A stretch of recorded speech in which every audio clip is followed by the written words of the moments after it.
بسم الله الحمد لله السلام عليكم ورحمة الله وبركاته كبجمتو تاف جالتمتو تا هردفتو تا افتوتوب أكم جرتو ناقا كيساني جاجباتو بقربي وناني سنجيه جاجا أنا الحمد لله ناقا كوتي نسينين جدا سنس بقا يونا جيسان وروني افتوتوبي فادسي تاتان سبسكرايبي قدا وروني هقا يونا ماتي كوتاتاني نولين ترتان قدا غلطو ما نسينين جدا egaa sa'aatii kana wanti nasitti biqi jedhee fi waa'ee ummata Walloo irraa xiqqoo viidiyoo tokko ilaalee erga gaafa mushaakilli kun uumamuutiin man ilaalaa jira garuu uma gochuu hin dandeenye gubachuu yookiin gadduu maddii xuuxachuu malee jechuudha jedha jechuuniif maddii xuuxachuun immoo uma tokko hin fayyadu ummata keenya ummata Wallootiif jechuudha kan barbaachisu hamma bukkee dhaabachuudha qabeenyaadhaan du'aayiidhaan malee wanti biraa tokko wanti jaraaf fayyadu hin jiru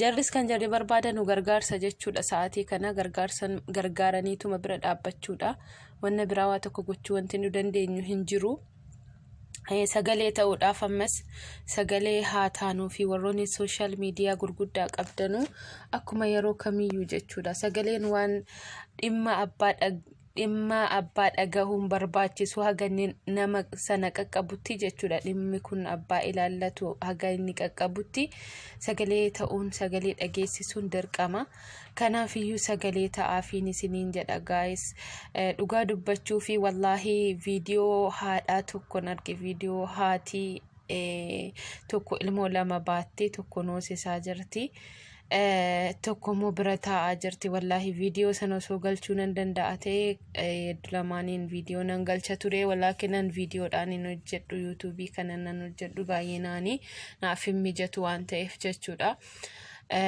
kanaafiyyuu buufachuusis naan taane Facebook irratti arge akkuma sanammoo yuutuubii adda addaa ijoollee social media fayyadamanu kanarraa argeera jechuudha dhugaa dubbachuuf garuu galchuuf naaf hin mijanne baay'ina keessaniin social media waan fayyadamtanuuf hin argitan jedheetan yaada wallahi guddaa na gaddisiise bishaan siinii gurraacha bisaanuuf kan qabnu jedhanii biyyarraa fanaqqalamanii godaananii jechuudha biyya jaraarraa kara biyya biraatti deemanii jiranii viidiyoon sun baay'ee garaa na gube deessee qabdi of biraa kan hootu qabdi kan immoo noones of biraa qabdi bazala bisaaniin qabdu waa tokko wanti siin of irkaa qabdu hin jiru qullaa kana mifdi libsiin qabnu jetti amsoolaallee waan uffannu hin qabnu jetti waan nyaannu hin qabnu jetti waan dhugnu hin qabnu jetti wallahi wabillahi alkariim dhugaa isinitti dubbachuuf keessa koon na boohe wallahi baay'ee na gaddisiise jechuudha yaa ummata keenya ummatni keenya baruma baraan garaan nu gubu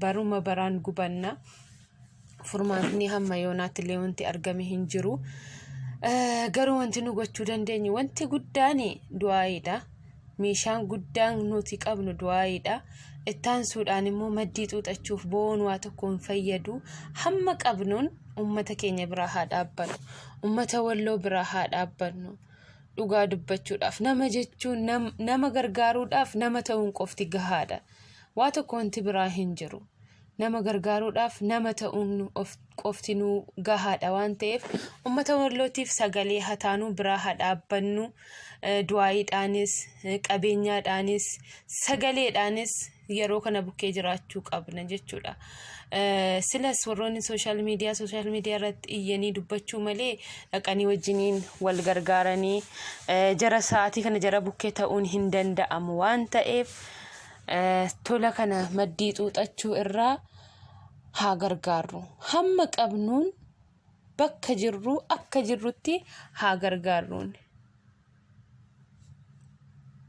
loomiin 10 nam tokkoof baadha nama 10niif garuu shillimaata jedhani kanaafiyyuu geexiidha immoo shillimaata geexiidha moo shillimaata geexiidha natti fakkaata akka hababaati jechuudha kennaa akka kennaati jechuudha shillimaata jechuudha shillimaata jechuun afaan oromootiin maal akka ta'e hin jedhu badhaasa akka badhaasaati jechuudha hin bareeda jechuudha nama tokkoof garuu ba'aa taasa jedhanu jechuudha.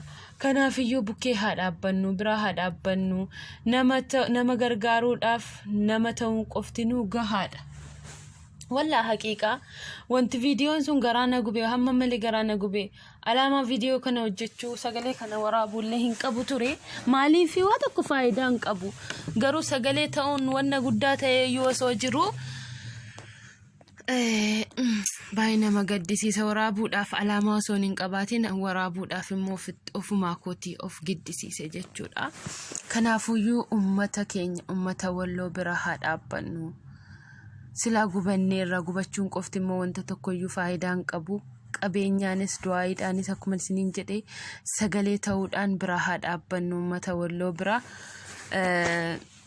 Maaliif namatti iyyannu hin qabnu yoo karaa sooshaal miidiyaa kanarraatti hin iyyannee dhimmi kun ilaalchisu hamma ilaalutti dhimma kana jechuudha. Wanni biraa wanti tokko wanti godhanu hin jiru. Mangistiin akkuma beekamu deebiin mangistii keenya sakalee sadii deebise sana waan qalbii nama madeessu waan oromummaa nama jibbisiisu ay maaliifin kanarraa dhaladhe namni tokko maraxeetii miti filateetii miti kan dhalatu. Filateetii miti nan isiniin jedhu namni tokko oromoorraa dhalachuu barbaade abbaa fedherraa jechuudha dhalachuu barbaadeetii miti rabbiin fedha isaa uuma waan ta'eef. Garuu deebii doktorri keenya dheengadda kaleessa nu deebisee waan naphee nu madeessu waan ta'eef gara yoo kan nan dubbadha jedhe gara poolitikaatti na galcha jedheen yaada. Kanaafiyyuu poolitika kanatti galuus hin barbaadu hin beekusis immoo waa'ee poolitikaa. Kanaafiyyuu garuu gaafii paarlaamaa irratti gaafatamee fi deebiin inni deebisee haalaan qalbii nama deessiyan dhugaa dubbachuuf nan gadde hamma malee jechuudha. Nan gadde. Oromummaa kootti illee nan gadde dhugaan isinitti hima.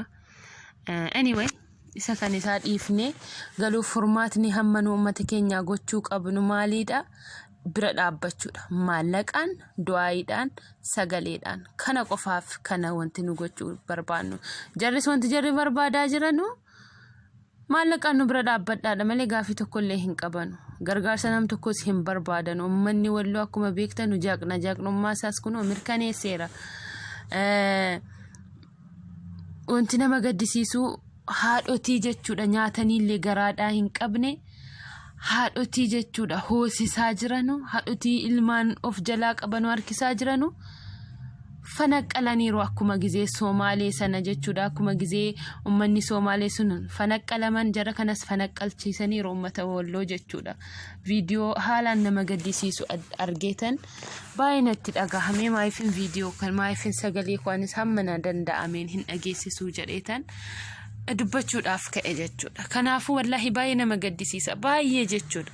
Wanni godhanu hin jiru keessatti gubatanii dhiisuudha malee wanti tokko wanti nu gochuu dandeenyu aan gama kooti wanti gochuu danda'u hin jiru. Du'aayii awwaan hin qabuun bira dhaabbachuu kanaadha. Hundi keenyayyuu du'aayii godhaa waan qabnuuf sagaleedhaanis bira haa dhaabbannu. Madaan tokko osoo nuun fayyin madaan tokkotti nuu dabalama. Madaan tokko osoo nuun fayyin madaan tokko nutti nuu dabalama. Dheengadda Omaanii mindinoo Yemenitti uummanni keenya akkas gubatee madaa isaa osoo hin fayyiniin uummatni Walloo akka kana akka raafuu amma isaatii kana walirratti dhumaa jirani jechuudha. Madaa irratti madaa dhugaa dubbachuuf. Kaleessa malee dheengadda Wallaggaa ture. Kaleessa Walloo ture. Boroo eessa dhaqu kana rabbumatu beeka adda jarri dhaqanu. Egaa wanti godhaa jiru uummata irratti wanti lola kana labse mangistiidha. Makalaakaa isa jedhantu uummata fixaa jira. Eenyutti iyyatama?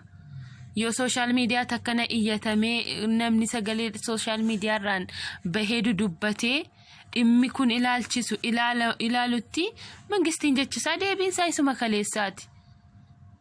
Deebisa biyyiin waggaa 5 hin deebisne jechuudha. Jecha sabiyyiin waggaa 5 hin jenne jechuudha. Sanaadha. Kanaafiyyuu mangistiittis iyyinee waa tokko faayidaa hin qabu. Aslaan inni itti iyyaniyyuu hin dhagahu. Rabbii qofatti olaa iyyannu. Haqa rabbiin dhugaan hin qallatti malee hin cittu akkuma jedhamu haqa yoo qabaannee haqa yoo haqa keenya dhugaadhaaf haqa keenya irratti nu miidhaa jiraatanii gafuurur rahim jara hin dhiisinii hin dhiisus ummanni Walloo haqa jaraa irratti lafa jaraa irratti qabeenya jalaa irratti kan jarri miidhamaa jiranu kan jarri hacuucamaa jiranu kan jarri du'aa jiranu jechuudha. Rabbiin immoo rabbiin nama zallamameef hin qaqqabana waan ta'eef rabbiin jaraaf haa qaqqabu. Rabbiin jaraa haa millatu, rabbiin jaraa haa ilaalu, ummata miidhame hundayyuu rabbiin haa ilaalu. Rabbiin bira haa dhaabbatu. Kana wanti nu jechuu dandeenyu. Kanaaf sagalee ta'uudha. Akkuma isiniin jedhee waan qabnuun bira dhaabbachuudha. Haadha sana osoo argitanii isiniyyuu wallahi billahi hin boossan. Angama kootiin nan booye. Dhugaan nan viidiyoo kana dubbadhu jechuun lormaanii isinitti fakkaachuu hin danda'a. Garuu cuggaarraan kun gubate wallahi nan laaxamin nan viidiyoo sana argu hagam iskiriiniin isinii godha jechuudha. Mindinnaa'u sagalee koo kana footoo sana irratti hin argitu jechuudha. Amma na yuutuubii koo irratti poostii nan godha hin argitu jechuudha. Baay'ee nama gaddisiisa wallahi baay'ee nama ta'uu keessaniyyuu isin gaddisiisa maaf nama ta'ee isin jechisiisa wanti hundinuu arginu sana osoo taa'u walaakin dabalataan immoo kun dhufee adagaa caalu jechuudha. Akkas godhe akka gizee Sumaalee caalaatti garaan nama gubatan inni hamma ummanni Walloo irratti gahaa jiru. Wallahi garaan nama gubata jechuudha badaa. Yoo ilaaltan hunda keessaniyyuu garaan isin gubata. An eenyuuf iyyuu gara jabina isa akkanaa